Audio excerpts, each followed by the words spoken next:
Olá, conselheiros e conselheiras municipais da UNCM de Pernambuco. Neste encontro do dia 18, eu inicio lembrando que o texto base está disponível na plataforma de educação à distância da UNCM e vocês poderão recapitular tanto as informações prestadas no último dia 16, também passando pelas informações prestadas no dia 17, na aula de ontem. E quero começar a nossa aula de hoje recuperando do encontro do dia 17 e do texto disponível na plataforma duas questões importantíssimas. Nós tratamos do financiamento da educação oriundo das contribuições, dos impostos, das vinculações constitucionais obrigatórias, das transferências do salário e educação nas cotas para os estados, municípios, mas também dos recursos oriundos do Fundo Social e do Fundo dos Royalties do Pré-Sal. Em 2009, entretanto, nós demos um salto. Nós aprovamos a Emenda Constitucional 59.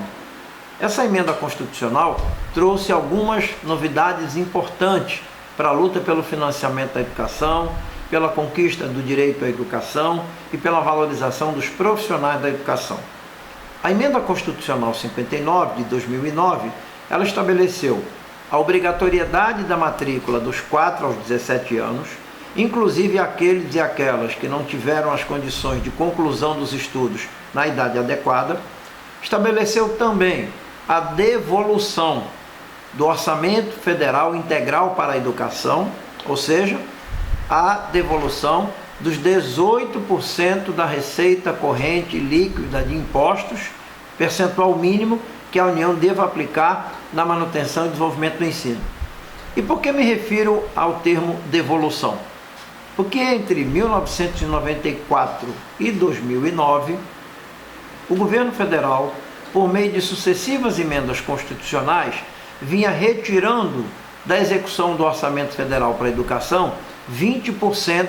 destes 18%. Ou seja, o governo federal, durante todos esses anos, de 1994 a 2009, portanto, durante 15 anos, deixou de aplicar 18% mínimos da sua receita corrente líquida de impostos, tirando 20% disso, ou seja, tirando 3,6% no mínimo da receita corrente líquida de impostos. E esses recursos foram para onde? Esses recursos foram mantidos no Tesouro Nacional e terminaram servindo ao pagamento de juros e amortização da dívida pública. Um outro aspecto importante previsto na Emenda Constitucional 59 foi a obrigatoriedade do estabelecimento de um Plano Nacional de Educação que garantisse a valorização, as metas, os objetivos e a vinculação de recursos constitucionais para o Produto Interno Bruto. Isso significa que, assim como a Emenda Constitucional 59 prevê que os investimentos em educação devem estar vinculados a um percentual do Produto Interno Bruto, também o Plano Nacional de Educação, ao cumprir com a sua obrigação legal, estabeleceu a vinculação como meta de investimentos em educação para os 3 níveis de governo a 10% do Produto Interno Bruto no mínimo. As duas determinações da Emenda 59 e do Plano Nacional de Educação em 2014 foram essenciais, porque elas passaram a provocar a educação a não mais se contentar ou a não mais disputar apenas uma parcela dos orçamentos públicos, com vinculação e subvinculação de receitas,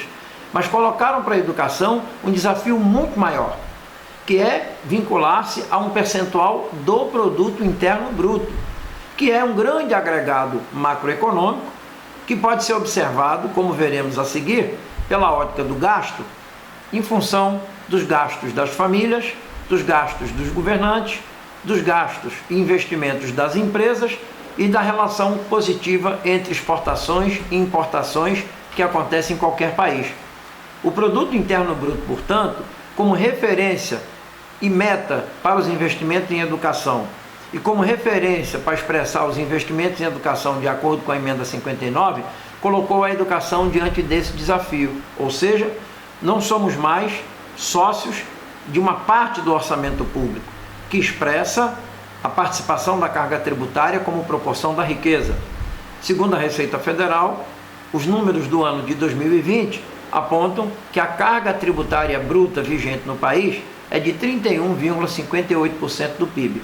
E é essa carga tributária que coloca dentro dos orçamentos as receitas de impostos e contribuições. Então nós podemos dizer que a subvinculação de recursos para a educação é uma parte de uma outra parte, que são os recursos vinculados. Os recursos vinculados são uma parte de uma outra parte, ou seja, os recursos vinculados, 18% para a União, 25% para estados, Distrito Federal e municípios, são aquela parte do orçamento que vai para a educação, pelo menos de acordo com as obrigações constitucionais. Só que os orçamentos, eles expressam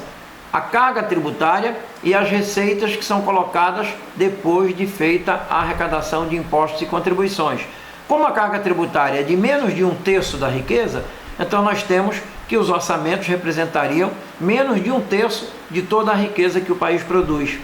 Ora, se representa menos de 1/3 e nós vinculamos uma parcela do orçamento e subvinculamos uma parcela menor para manutenção e desenvolvimento do ensino, significa que 2/3 da riqueza são abocanhados por outros agentes políticos, por outros agentes econômicos, por outros interesses econômicos que não aqueles fundamentais, estratégicos, estruturais para o desenvolvimento da nação, que são exatamente os objetivos e metas da manutenção e desenvolvimento do ensino, da valorização dos profissionais da educação, mas acima de tudo, do financiamento do conjunto das políticas sociais previstas no texto constitucional.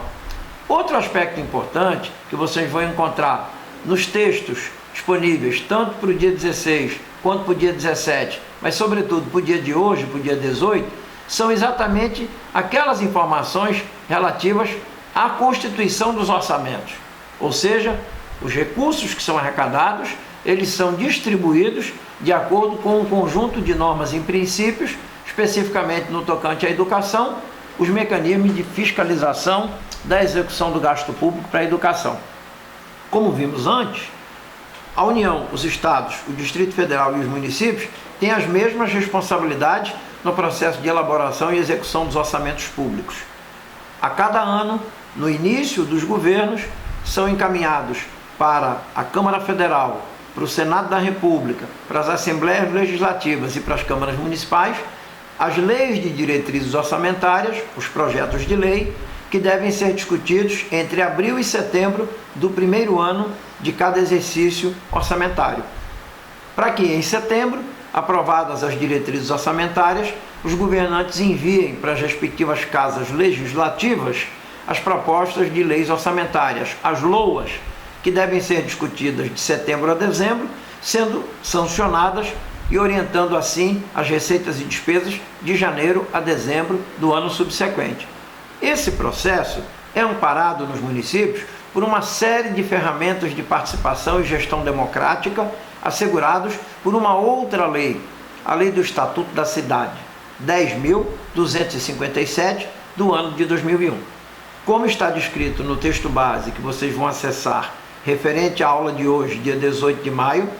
o Estatuto da Cidade, no processo de gestão democrática das cidades, assegura a realização de audiências públicas nas câmaras municipais para a discussão dos orçamentos públicos municipais. Ora, como os recursos para o financiamento da educação estão amparados por uma subvinculação de receitas, que é parte da vinculação de recursos constitucionais, claro que os orçamentos municipais devem prever também, devem indicar também um determinado montante de valores para que sejam aplicados na manutenção e desenvolvimento do ensino. E é exatamente através dessas audiências públicas nas câmaras municipais em que a sociedade, os pais, os alunos, os professores, os servidores, as comunidades escolares poderão, com muita propriedade, com todo o amparo legal, baseando-se no Estatuto da Cidade, discutir quais são os recursos previstos para a execução das ações e serviços públicos em educação, especificamente para o cumprimento das metas do respectivo Plano Municipal de Educação, que copia, de modo geral, as metas do Plano Nacional de Educação. Por exemplo, nós deveríamos, até 2016, termos assegurado 50% de matrículas nas creches e temos assegurado 100% de matrículas na educação infantil aos 4 e 5 anos. não alcançamos nem uma coisa nem outra. E por que é que os planos municipais não foram cumpridos? E por que é que os orçamentos não foram suficientes? Exatamente por essa disputa entre os recursos públicos arrecadados, para onde vão os recursos, quais são as receitas e como são feitos os gastos públicos. Esse é um assunto que será tratado no nosso próximo encontro. Por fim, nós temos vários instrumentos para que possamos averiguar essa composição orçamentária, a realização dos gastos públicos. Eu estou me referindo aqui, tanto no plano federal quanto nos planos municipais, aos portais do FNDE, fnde.gov.br, Fundo Nacional de Desenvolvimento da Educação, onde você encontrará nos sistemas o Sistema de Informação de Orçamento Público em Educação, o CIOP,